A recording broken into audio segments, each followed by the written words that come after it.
Hi ಎಲ್ರಿಗೂ welcome back to my channel. ಇವತ್ತು ನಾವು ಮನೆ ದೇವ್ರಿಗೆ ಹೊರಡ್ತಾ ಇದ್ದೀವಿ. ಆನ್ ದಿ ವೇ ನನ್ನ ತಂಗಿನ ಪಿಕ್ ಮಾಡಿಕೊಂಡೆ.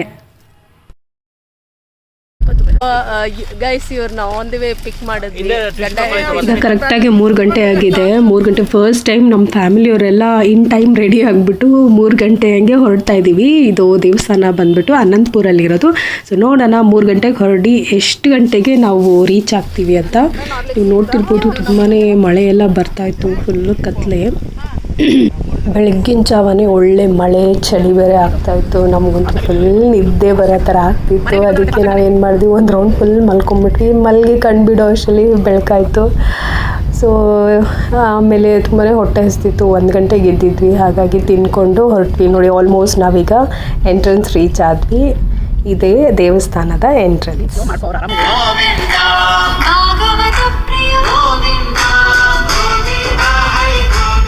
ನಾವು ಎಂಟ್ರ್ ಆಗ್ತಿದ್ದಂಗೆ ನಿಮಗೆ ಕಾಣಿಸ್ತಾ ಇರುತ್ತೆ ಇಲ್ಲಿ ಸ್ಟ್ಯಾಚು. ನೀವು ನೋಡ್ಬೋದು ನರಸಿಂಹಸ್ವಾಮಿ, ಹಿರಣ್ಯಕಶಿಪು ಮತ್ತು ಭಕ್ತ ಪ್ರಹ್ಲಾದ 3 ಜನನು ನೋಡ್ಬೋದು. ಕಂಬ ಸೀಳ್ಕೊಂಡು ಬರ್ತಾ ಇದ್ದಾರೆ ನರಸಿಂಹಸ್ವಾಮಿ ಇದರಲ್ಲಿ.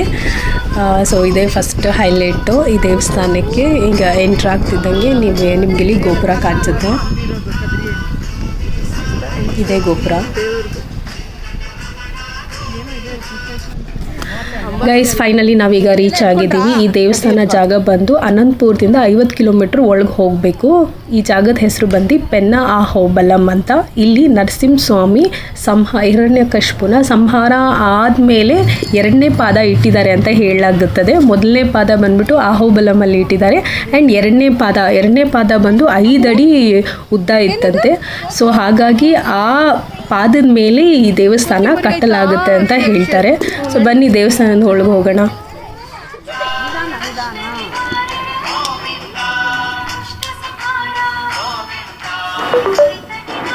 ಇಲ್ಲಿ ಹರಕೆ ಮಾಡ್ಕೊಂಡಿರೋರು ಮೆಟ್ಲ ಮೇಲೆ ಅರಿಶಿನ ಕುಂಕುಮ ಎಲ್ಲ ಹಚ್ಬಿಟ್ಟು ಕರ್ಪೂರ ಎಲ್ಲ ಹಚ್ಚಿ ಅವರ ಬೇಡಿಕೆನ ಕೇಳ್ಕೊಬೋದು. ಇಲ್ಲಿಂದ ನೋಡಿದ್ರೆ ನಿಮಗೆ ಕಂಪ್ಲೀಟ್ ಬ್ಯೂಟಿಫುಲ್ ವ್ಯೂ ಕಾಣಿಸುತ್ತೆ. ನೋಡಿ ಇಲ್ಲಿ ಆ ಸ್ಟ್ಯಾಚ್ಯೂ ಬರುತ್ತೆ.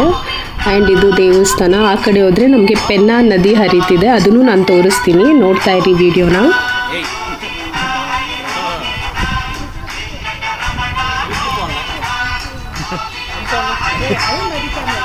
ಅವನೇ ಬಂದು ಹತ್ಕೊಂಡಿರೋದು.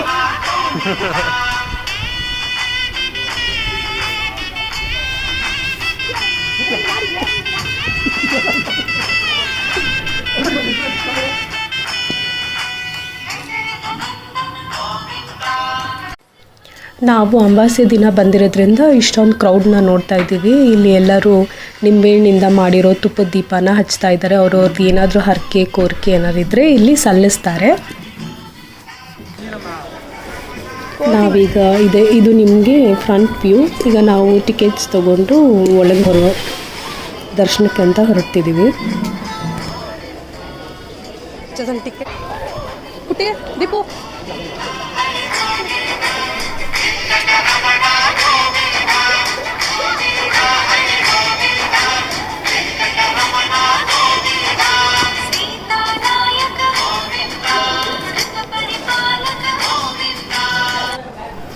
ಇದು ಬಂದು ಉಗ್ರರೂಪಿ ನರಸಿಂಹಸ್ವಾಮಿ. ನಿಮ್ಗೆ ಗೊತ್ತಿರೋ ಹಾಗೆ ವಿಷ್ಣು ಯಾವಾಗಲೂ ಅಲಂಕಾರ ಪ್ರಿಯ. ನೀವೆಷ್ಟು ಅಲಂಕಾರ ಮಾಡ್ತೀವೋ ಅಷ್ಟು ತುಂಬ ಚೆನ್ನಾಗಿ ಕಾಣಿಸ್ತಾನೆ ಆ ದೇವರು. ಅಲಂಕಾರ ಮಾಡಿದಷ್ಟು ನಿನಗೆ ಪ್ರತಿಫಲ ಜಾಸ್ತಿ ಸಿಗ್ತಾ ಹೋಗುತ್ತೆ. ದರ್ಶನ ಆಯಿತು. ದರ್ಶನ ಆಗಿ ಹೊರಗಡೆ ಬಂದು ಎಲ್ಲರೂ ನಾಮ ಇಡ್ಸ್ಕೊತಾ ಇದ್ವಿ.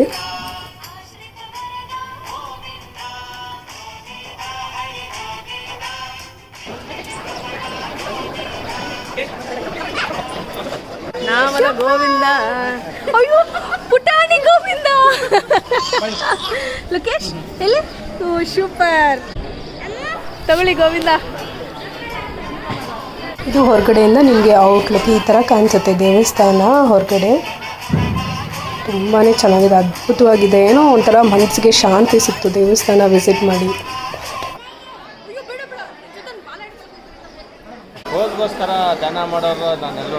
ದರ್ಶನ ಎಲ್ಲ ಮುಗೀತು. ಹೊರಡೋಣ ಸ್ವಲ್ಪ ಹೊತ್ತು ಕುತ್ಕೊಂಡು. ಅಂದರೆ ಇವರೆಲ್ಲ ಹೀಗೆ ಕಾಲು ಎಳ್ಕೊಂಡು ನಮಗೆ ರೇಗಿಸ್ಕೊಂಡಿದ್ರು. ನಾವೆಲ್ಲ ಧ್ಯಾನ ಮಾಡ್ಕೊಂಡು ಕೂತಿದ್ರೆ ಸ್ವಲ್ಪ ಹೊತ್ತು ರೆಸ್ಟ್ ಮಾಡೋಣ ಅಂತ. ಸೊ ಆಯಿತು, ಪ್ರಸಾದ ಕೊಟ್ಟರು. ಅಲ್ಲಿದ್ದ ಪ್ರಸಾದ ತಿಂದ್ಬಿಟ್ಟು ನಾವು ಹೊರಟ್ವಿ.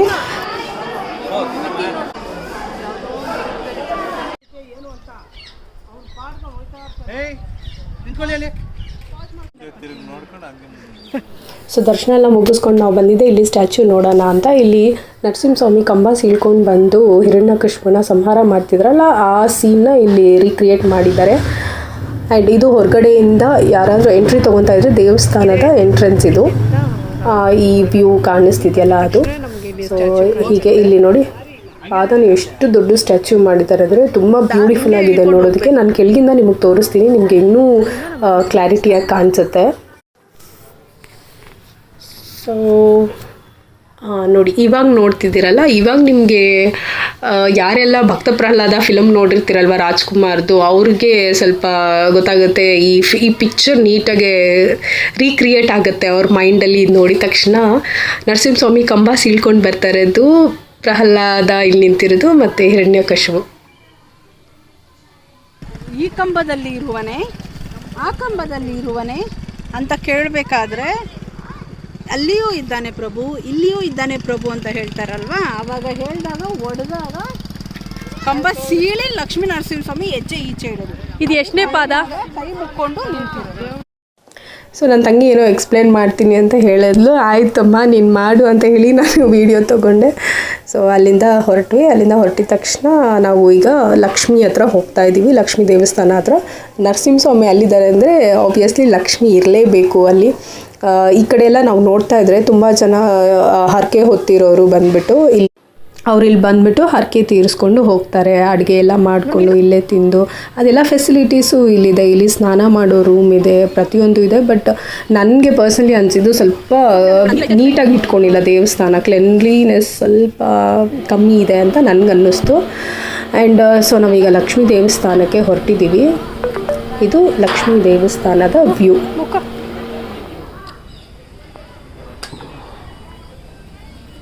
ನಾವು ಚಿಕ್ಕದ್ರಲ್ಲೇ ನಮ್ಮ ಸಂಸ್ಕೃತಿನ ನಮ್ಮ ಮಕ್ಕಳಿಗೆ ಹೇಳ್ಕೊಟ್ರೆ ಅವರು ಅದನ್ನೇ ಕಲ್ತ್ಕೊತಾರೆ. ಹಾಗಾಗಿ ಚಿಕ್ಕ ಮಕ್ಕಳು ದೊಡ್ಡ ಮಕ್ಕಳು ಅಂತ ಹೇಳ್ಬಾರ್ದು, ನಮ್ಮ ಕಲ್ಚರ್ ನಾವು ಅವ್ರಿಗೆ ಹೇಳ್ಕೊಡ್ತಾ ಇರಬೇಕು. ನಡಿ ಒಳಗೆ,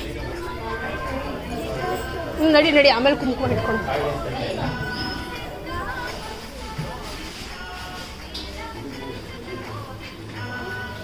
ಇದೇ ತಾಯಿ ಲಕ್ಷ್ಮೀ ದೇವಸ್ಥಾನ.